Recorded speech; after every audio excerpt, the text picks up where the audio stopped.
যেখান থেকে টাকা আনেন, যেহেতু আপনি ফুটা করে ফেলেছেন, দেশের অর্থনীতিকে ফুটা করে ফেলেছেন, সেই ফুটা দিয়া সবকিছু বেরিয়ে চলে যাচ্ছে। আপনার রিজার্ভ তো কোনো সময় বাড়বে না, যেটা বাড়ছে সেটা 7 দিন 10 দিন 1 মাস 1.5 মাস 2 মাস আবার আগের অবস্থায়। বাংলাদেশের মানুষের অর্থনৈতিক যে দুরবস্থা, তার কারণ বর্তমান সরকারের ভ্রান্ত নীতি এবং দুর্নীতি। বর্তমান সমাজে সাধারণভাবে আপনি একটু আগে ইলেকট্রিসিটি চলে গেল, একটু আগে দেখেন গ্যাসের জন্য লাইন। আমি গত সংসদে বলেছিলাম, গ্যাস এবং বিদ্যুতের বেহাল আকার সম্পূর্ণ দায়িত্ব হলো সরকারের, এবং সরকার এটা না বুঝে হোক বুঝে হোক তাহলে দুর্নীতির কারণে এটা করা হয়েছে। লক্ষ লক্ষ কোটি টাকা, হাজার হাজার কোটি টাকা বিদেশে পাচার হয়ে গেছে, বাজারে পাওয়া যাচ্ছে না।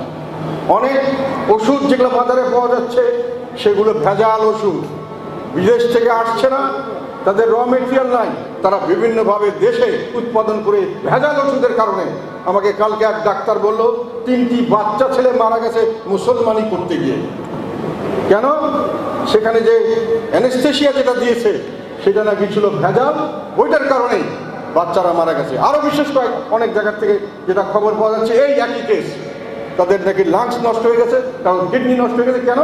ভেজাল ওষুধ দেওয়া হচ্ছে। আপনারা আজকাল খাবার দাবার যেগুলো বিদেশ থেকে আসে কোনো কিছুরই গ্যারান্টি নাই, কেন সরকার কোনোখানে এইসব দিকে তাদের যে দায়িত্ব সেটা পালন করছেন না। এখন IMF থেকে টাকা নিয়ে আসবেন, IMF থেকে যে টাকাটা আনছেন তাতে করে 2 দিন দেখা যাবে যে আমাদের রিজার্ভ একটু বাড়ছে। আমি তো অনেক কাজ করে ফেলেছি, রিজার্ভ বাড়িয়ে ফেলেছি। আপনি যতক্ষণ পর্যন্ত আয়ের চেয়ে ব্যয় করবেন বেশি, ব্যয় করতে বাধ্য হবেন বেশি, ততক্ষণ পর্যন্ত আপনার রিজার্ভ আবার কমতে থাকবে। আমি IMF এর টাকা আনবেন, আপনি চীন থেকে টাকা আনবেন বলেছি। আপনাদেরকে আবার বলছি, ভালো করে মন দিয়ে শোনেন। বাংলাদেশের যে সংবিধান আছে, এই কোটা সিস্টেম সংবিধানের 29-এর 1, 2, 3 এগুলো যদি পড়েন সম্পূর্ণ সংবিধান বিরোধী।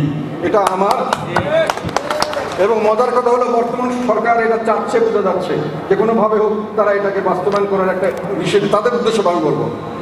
এখন সেই টাকা পাওয়া যাচ্ছে 117, 120, 125 টাকা করে একটা ডলার। আপনি $1 একটা জিনিস আনলে আপনার 70 টাকায় যেটা বিক্রি করতে পারতেন লাভ দিয়ে 80 বা 90 টাকায়, সেটা আপনাকে এখন করতে হচ্ছে 150 টাকায় বিক্রি করতে হচ্ছে। আমাদের তো বেশিরভাগ জিনিসই আমরা নিয়ে আসি বিদেশ থেকে, তো জিনিসপত্রের দাম বাড়ছে, মজুরি বা কমছে, কারণ জিনিসের পারচেজিং পাওয়ার কমছে। আর যেহেতু ডলার নেই দেশে, ডলারের সংকটের কারণে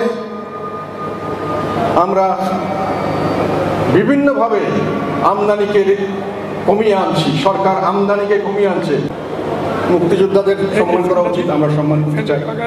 তাদের ছেলে পেলে, তাদের পুরো পরের প্রজন্ম, এগুলো খুব একটা নীতির মধ্যে আসে না।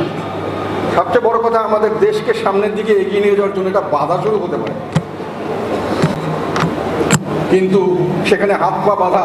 তাদের যদি 350টার মধ্যে 340টাও তাদের লোক থাকে, সংবিধান সংশোধন করে এটাকে ঢুকাতে পারবে না। আমাদের সংবিধানে এই বিধানটি করা হয়েছে, এই বর্তমান সরকারই করেছে। এই সব মূলনীতি, তারা মৌলিক অধিকার সম্পর্কে যেগুলো নীতি, এই যে 29-এর 1, 2, 3 ধারা, এগুলো পরিবর্তন করার কোনো ক্ষমতা এই সংবিধানে দেওয়া হয়নি। কেননা আমাদের আয়, রপ্তানি এবং প্রবাসী আয় কমছে, তার সঙ্গে যেহেতু আমাদের আমদানি ব্যয় বাড়ছে, সঙ্গে সঙ্গে রিজার্ভ কমে যাচ্ছে।